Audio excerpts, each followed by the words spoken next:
Elle est venue chez les siens et les siens ne l'ont pas reçue, mais à ceux qui l'ont reçue, à ceux qui croient en son nom, elle a donné le pouvoir de devenir enfants de Dieu. Jean chapitre 1, les versets 11 et 12. Il s'agit ici du Verbe incarné, le Logos incarné, la parole faite chair, à savoir Jésus-Christ de Nazareth. Lorsque nous examinons ces deux versets, nous avons tendance à nous poser plein de questions comme quel aurait été le sort des autres peuples si toutefois Israël, le peuple juif, avait reconnu et accepté le Messie, Jésus-Christ. Est-ce que Jésus-Christ était raciste? Est-ce qu'il est raciste? Quel rapport Dieu avait-il ou a-t-il jusqu'à aujourd'hui avec les autres peuples de la terre? Est-ce que le rejet d'Israël est définitif? Est-ce que le plan de salut concernait les autres peuples de la terre? Quelle était la fonction du peuple juif? Voilà autant de questions auxquelles nous allons essayer de répondre. Si vous nous rejoignez pour la première fois, vous êtes à causerie sur la mission de votre ami Wendell Benjamin Etienne Webb. Merci à tous nos abonnés. Merci à vous. Notre sujet s'intitule Dieu et les peuples de la terre. Il est impossible de cerner ou de comprendre l'histoire du salut sans remonter à l'histoire du peuple juif. Tout a commencé avec Abraham, l'appel de Dieu à Abraham. Dans Genèse chapitre 12, les versets 1 à 3, nous lisons. L'Éternel dit à Abraham, va-t'en de ton pays, de ta patrie et de la maison de ton père, dans le pays que je te montrerai. Je ferai de toi une grande nation et je te bénirai. Je rendrai ton nom grand et tu seras une source de bénédiction. Je bénirai ceux qui te béniront et je maudirai ceux qui te maudiront. Et toutes les familles de la terre seront bénies en toi. On ne t'appellera plus Abraham, mais ton nom sera Abraham, car je te rends père d'une multitude de nations. À partir de ces versets, nous arrivons à comprendre que la promesse de Dieu faite à Abraham comportait une dimension individuelle, personnelle, une dimension familiale, tribale, une dimension nationale, une dimension internationale ou mondiale. Dieu a fait appel à Abraham pour aller dans un pays qui lui était totalement inconnu. Dans ce contexte, nous trouvons un appel missionnaire sur la vie d'Abraham qui entre dans le contexte du plan de rédemption de Dieu conçu avant la fondation du monde. À partir d'Abraham, Dieu allait constituer une nation, un peuple, le peuple juif. Mais pourquoi Dieu a-t-il fait choix d'Israël? Pourquoi il n'a pas fait choix de la Syrie ou d'autres peuples de l'époque? Dans Deutéronome chapitre 7, les versets 7 et 8, nous lisons. Ce n'est point parce que vous surpassez en nombre tous les peuples que l'Éternel s'est attaché à vous et qu'il vous a choisi, car vous êtes le moindre de tous les peuples, mais parce que l'Éternel vous aime, parce qu'il a voulu tenir le serment qu'il avait fait à vos pères. L'Éternel vous a fait sortir par sa main puissante, vous a délivré de la maison de servitude, de la main de Pharaon, roi d'Égypte. Dans ces versets, Dieu dit clairement que le choix du peuple juif ne reposait pas sur la force militaire, sur l'influence du peuple juif, du tout pas, mais sur son amour pour ce peuple. Est-ce que cela signifie que Dieu n'a pas aimé les autres peuples? Loin de là. Et nous allons voir ça dans d'autres versets de la Bible. Les Juifs devaient comprendre qu'ils n'avaient aucune raison de se glorifier. Donc Dieu, d'une part, a tenu ses promesses faites aux patriarches et deuxièmement parce qu'il aimait Israël tout simplement. Donc le peuple juif allait constituer en quelque sorte un réseau à travers lequel le plan de rédemption de Dieu allait toucher toute la terre. Les versets 19 et 20 du psaume 147 font partie des versets les plus importants de la Bible en ce qui concerne la révélation de Dieu au peuple juif, à Israël. Nous lisons. Il révèle sa parole à Jacob, ses lois et ses ordonnances à Israël. Il n'a pas agi de même pour toutes les nations, et elles ne connaissent point ses ordonnances. Louez l'Éternel. Maintenant, quel rôle le peuple juif devait-il jouer dans cette histoire de rédemption? Quelle était en réalité sa fonction? Dans Ésaïe 49, le verset 6, nous lisons. Il dit, c'est peu que tu sois mon serviteur pour relever les tribus de Jacob et pour ramener les raies d'Israël. Je t'établis pour être la lumière des nations, pour porter mon salut jusqu'aux extrémités de la terre. Donc ce verset est clair, Dieu a choisi Israël pour qu'il devienne la lumière des nations. La lumière des nations dans le sens qu'il a la révélation de Dieu. Il a révélé ses lois à Moïse, ses œuvres aux enfants d'Israël. Donc en mettant en pratique ces lois, Israël devait jouer ou remplir une fonction de lumière auprès des autres nations parce qu'il avait la révélation de Dieu, il avait la lumière de Dieu. Il devait porter le nom de l'Éternel sur toute la terre, c'est-à-dire représenter Dieu. Dans une certaine mesure, Israël avait une fonction d'ambassadeur de Dieu dans le monde. Et le psaume 22, verset 28-29 poursuit. Toutes les extrémités de la terre penseront à l'Éternel et se tourneront vers lui. Toutes les familles des nations se prosterneront devant ta face, car à l'Éternel appartient le règne. Il domine sur les nations. Dans ces versets, nous voyons une constante, les nations. Dieu avait en tête, en choisissant Israël, toutes les nations de la terre. L'un des cas de figure les plus frappants que nous avons, c'est le livre de Jonas. Dieu a choisi Jonas pour aller à Ninive, pour sauver une nation qui était en rébellion contre lui. Une nation qui n'avait pas les privilèges d'Israël, c'est-à-dire les lois et les ordonnances de Dieu. Donc Dieu a jeté son dévolu sur Jonas pour aller servir de lumière au sein de cette nation, c'est-à-dire pour proclamer le message de Dieu. Nous connaissons bien l'histoire. Jonas a décidé autrement, mais Dieu, puisqu'il avait en tête toutes les nations de la terre, il avait à cœur le peuple de Ninive. Voilà pourquoi il a tout fait pour que Jonas aille à Ninive. Et Jonas, il était prisonnier de son patriotisme, de son nationalisme. En réalité, les Juifs ne comprenaient pas que Dieu s'intéressait à tous les autres peuples de la terre. Jonas avait beaucoup résisté à l'appel missionnaire de Dieu. En fin de compte, Jonas est allé à Ninive et il a prêché, il a proclamé les oracles de l'Éternel, ce qui a épargné des milliers de vies. Lorsque nous regardons l'histoire de Jonas, l'appel missionnaire de Jonas, son attitude envers cet appel, nous pensons qu'il y a beaucoup de chrétiens Jonas à notre époque. Des chrétiens qui se concentrent sur eux-mêmes, qui développent une sorte de haine par rapport à d'autres peuples. Il y a des peuples arabes qui détestent les Américains, il y a beaucoup d'Américains qui détestent les Arabes, il y a beaucoup de chrétiens qui pensent que Dieu ne s'intéresse pas au peuple arabe ou Dieu ne s'intéresse pas aux Américains, ils sont trop mauvais, ils sont trop corrompus. Il y a beaucoup de Jonas à l'heure actuelle qui pensent pouvoir sélectionner ceux qui doivent entendre le message du salut ou non. Si nous sommes sélectifs dans la propagation de l'évangile, c'est ainsi que nous ne comprenons pas, nous ne cernons pas la portée universelle du message du salut. Toujours en ce qui concerne le peuple juif et les autres nations, Paul, dans Romains chapitre 15, les versets 8, 9, nous dit: je dis en effet que Christ a été serviteur des circoncis pour prouver la véracité de Dieu en confirmant les promesses faites au Père, tandis que les païens glorifient Dieu à cause de sa miséricorde, selon qu'il est écrit. C'est pourquoi je te louerai parmi les nations et je chanterai à la gloire de ton nom. Alors revenons à nos deux versets principaux. Jean chapitre 1er, les versets 11 et 12, elle est venue chez les siens ne l'ont pas reçu, etc.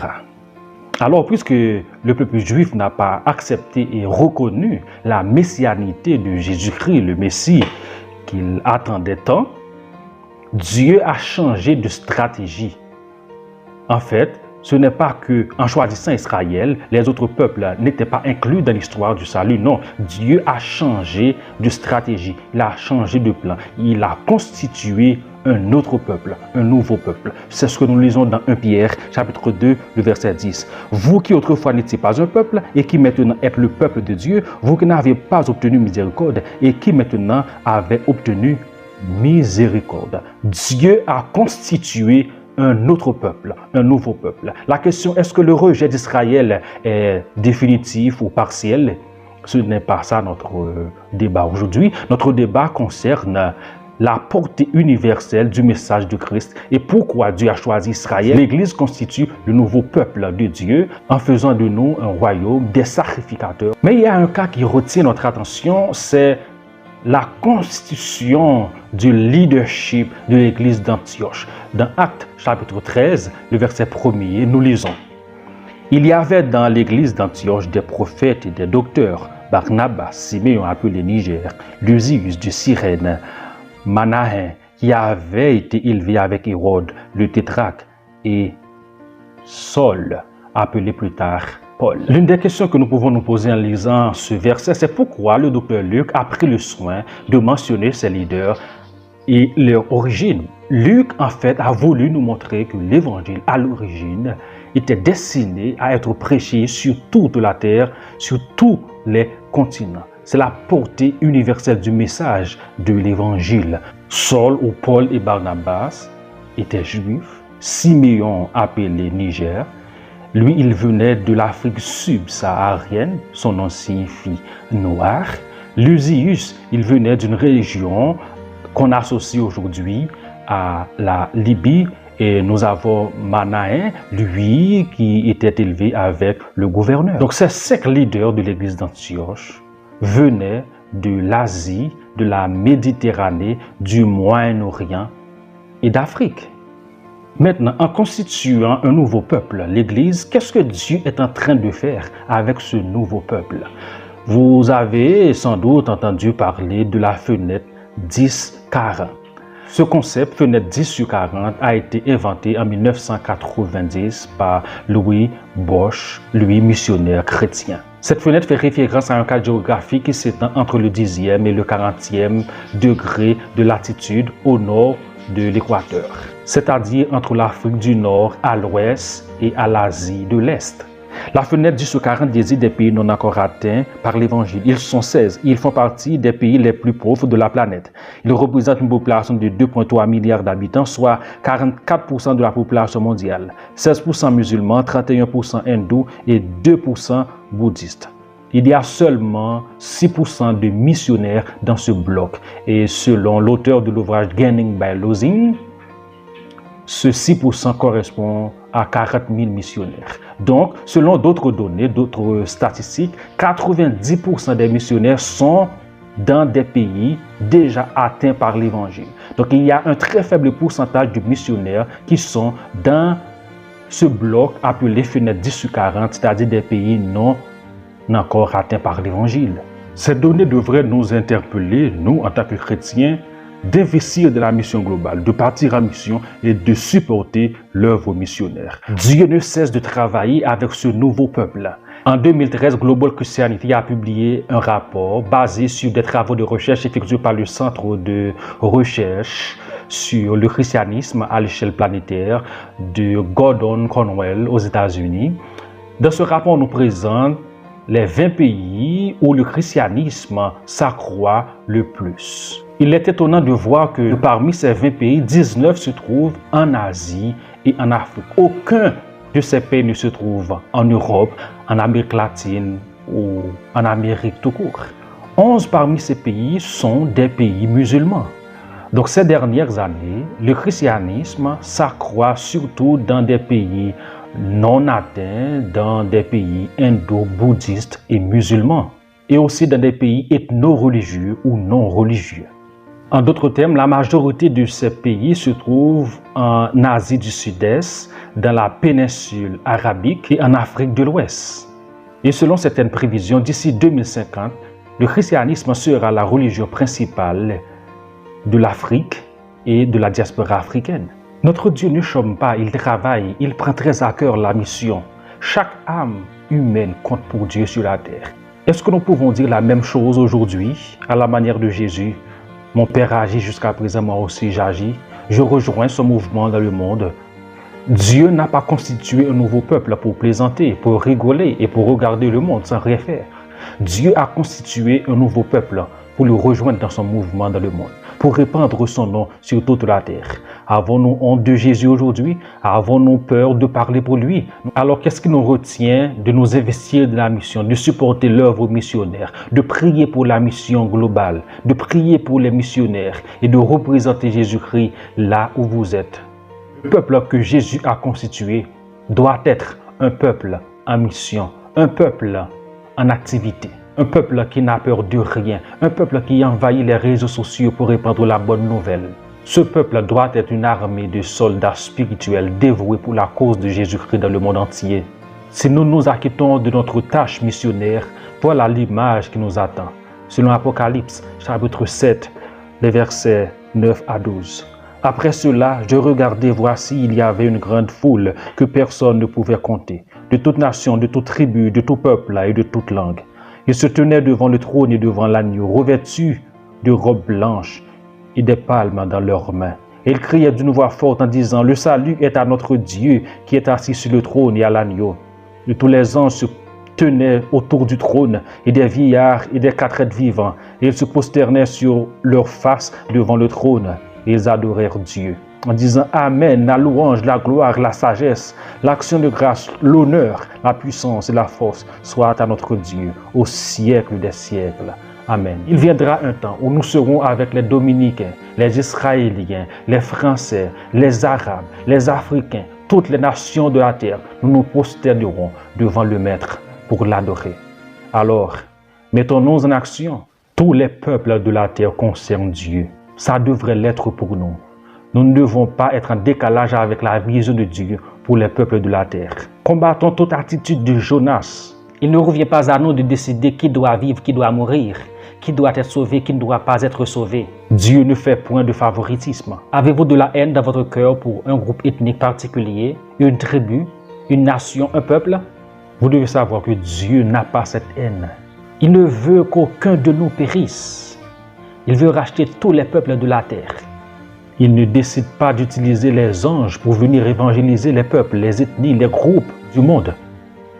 Il a choisi l'Église, un nouveau peuple. Voulez-vous le rejoindre? Ou voulez-vous passer toute votre vie sans rejoindre Dieu dans ce mouvement et finir vos vieux jours en chantant « Oh, faut-il partir les mains vides pour le séjour éternel sans une âme pour le ciel ?» Il est encore temps de rejoindre le mouvement. Votre chanson ne sera « Est-ce que je partirai sans une âme pour le ciel ?» Au contraire, vous serez content de rencontrer toutes les personnes que vous avez évangélisées, toutes les personnes que vous avez touchées par votre argent, par votre finance, par vos prières, dans l'éternité bienheureuse. Je n'ai point honte de l'évangile, je crois donc je parle et je m'engage. Je refuse de gaspiller ma vie et de quitter cette planète sans rejoindre Dieu de son mouvement missionnaire dans le monde, car la moisson est grande mais les ouvriers sont si peu. Peuple de Dieu, réveillez-vous, rejoignez le mouvement, exécutons sans délai notre grand mandat missionnaire, consistant à faire de toutes les nations des disciples à la gloire de Jésus. Nous sommes tous concernés, plus que jamais ce monde déchu a besoin de Jésus.